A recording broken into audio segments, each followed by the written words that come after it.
Hello everyone, this is Tom Fox. I'm the Compliance Evangelist, and I'd like to welcome you to the August edition of my 1 month to a more effective compliance program series that I'm running throughout 2017. This month will be 1 month to more effective continuous improvement. My sponsor this month is Affiliated Monitors. Founded in 2004, Affiliated Monitors provides professional, independent integrity monitoring and ethics and compliance assessments nationally and internationally and across all industries. With its knowledge of effective ethics and compliance programs and cultures, Affiliated Monitors is respected for its work as the corporate monitor on matters ranging from multinational corporations to small and mid-sized companies, and even individuals. Having served in over 500 monitorships, no one has more experience as an independent monitor than the team at Affiliated Monitors. For more information on how an independent monitor can help improve your company's ethics and compliance program, I would urge you to visit Affiliated Monitors at www.affiliatedmonitors.com. As I indicated, this month we're going to look at 1 month to more effective continuous improvement. We're going to consider auditing and monitoring, the different types of auditing that you can do, from third-party auditing, supply chain, data risk auditing, culture auditing, auditing against fraud. We're going to talk about control testing. We're going to look at continuous improvement through the use of big data. We're going to look at measuring effectiveness, risk-based monitoring, email sweeps as monitoring, and listening as continuous monitoring. I think you're going to find it a fascinating month, and I'm sure at the end of the month you will have picked up multiple lessons on what you can do to improve your compliance program around continuous improvement. This is Tom Fox. Thank you very much for joining me on this episode, and I hope you'll join me for the entire month. This 2017 1 month to a better compliance program podcast series is a part of the Compliance Podcast Network. Day 14, measuring the effectiveness of a compliance program. Determining effectiveness has been on my mind in large part since the release of the Department of Justice's evaluation of corporate compliance programs in February 2017. Obviously, the new byword from the evaluation is operationalization, but a key in determining operationalization is determining your compliance program effectiveness. I recently put that question to Vincent Ciani, CEO and founder of Affiliated Monitors, and his colleague, Eric Feldman, the SVP of Affiliated Monitors. Feldman began by explaining you need to consider both outcomes and outputs. Outcomes can show you the specific actions, such as investigations and conclusions to these investigations. Ciani added, the numbers are attractive because they form a straight line about your compliance program function. Yet Ciani, cautioned that the numbers only give you one view of a compliance program. You need to consider the qualitative side of the equation as well. This is where outputs are equally important, as they form the qualitative portion of determining a compliance program effectiveness. More importantly, you cannot conflate the two. Feldman explained that hotline data is a good example. So if your number of hotline reports drops dramatically, the company may well believe that their compliance program is effective. However, Feldman cautioned that this could be a tenuous conclusion because just as easily one could conclude that your culture has taken a turn for the worse, that employees are afraid of retaliation, and they don't have faith and trust in the anonymity of your hotline system. Therefore, they're not reporting things that are going on. And unfortunately, there actually may be more activity going on. You just don't know about it. Some important considerations are such softer measures as how employees feel about whether the company is committed to a speak-up culture. Feldman noted that by interviewing employees, you can determine if they feel comfortable going to their managers, and if their managers are involved, going to upper-level management, the CCO, or corporate reporting hotline if and when they see misconduct, or do they mind their own business and look the other way because they're afraid something will happen to them? The best way to make that determination is through personal interviews. At least that's what Feldman has concluded.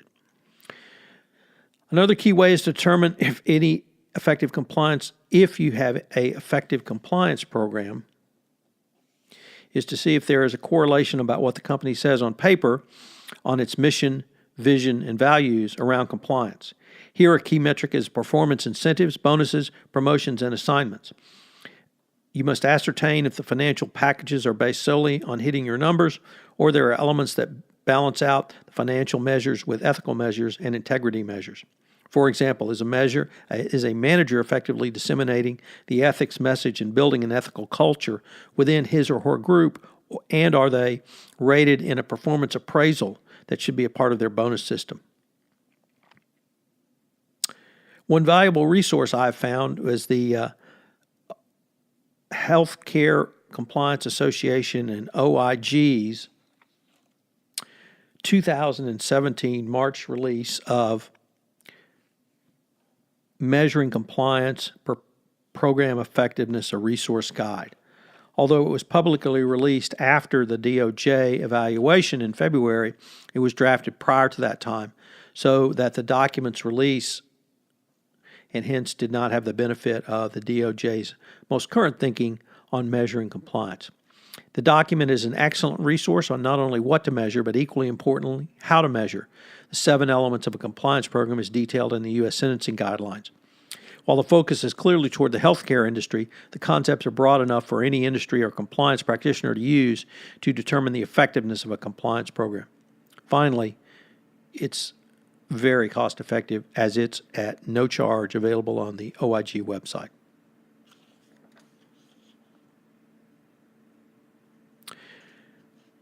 With the resource guide, you'll be able to more fully determine the operationalization of your compliance program. The stated purpose is to give compliance professionals as many ideas, be as broad enough to help any type of organization going forward.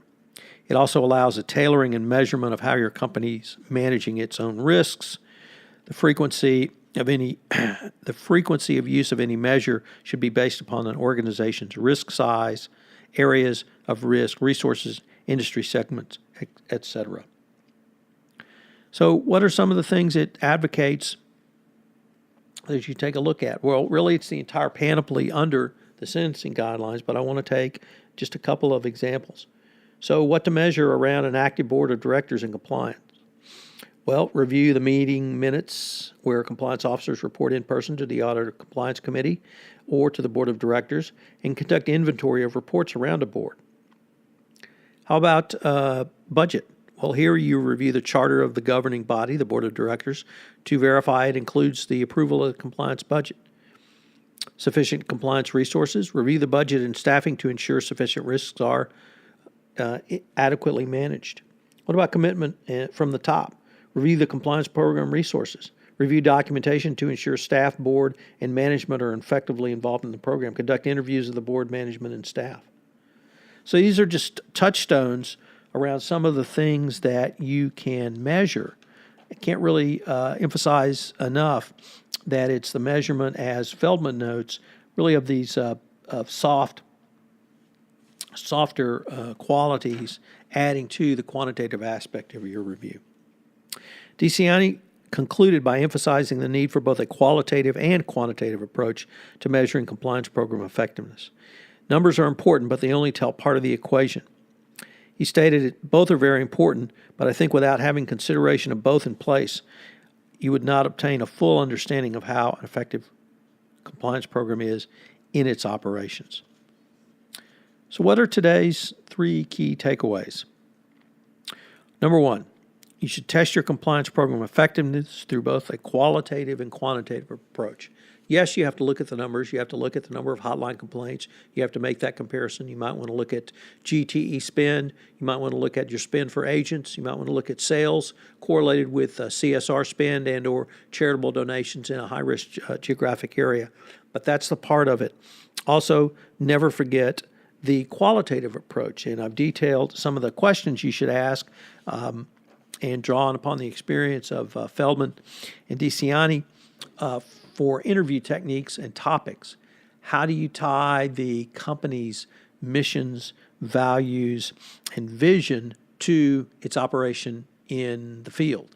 And one of the clear ways to do that is, what is their comp system? 2, bring in an outside party to interview your employees. Self-administered surveys are certainly one technique you can use, but bringing in an outsider, I think, lends credibility.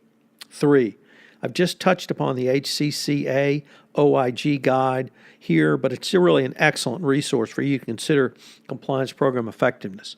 The price is right. It's free. It's available for download. I've linked to it in the show notes here, and you should definitely take a look at it because it gives you some really specific ideas on how to have program effectiveness.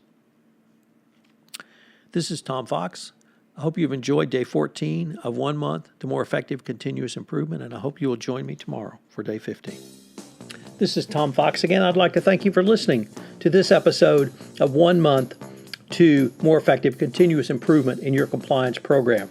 If you have listened to this podcast on iTunes, please rate this podcast. It was a help in our rankings, and also get the word out about the only daily podcast to help you improve your compliance program.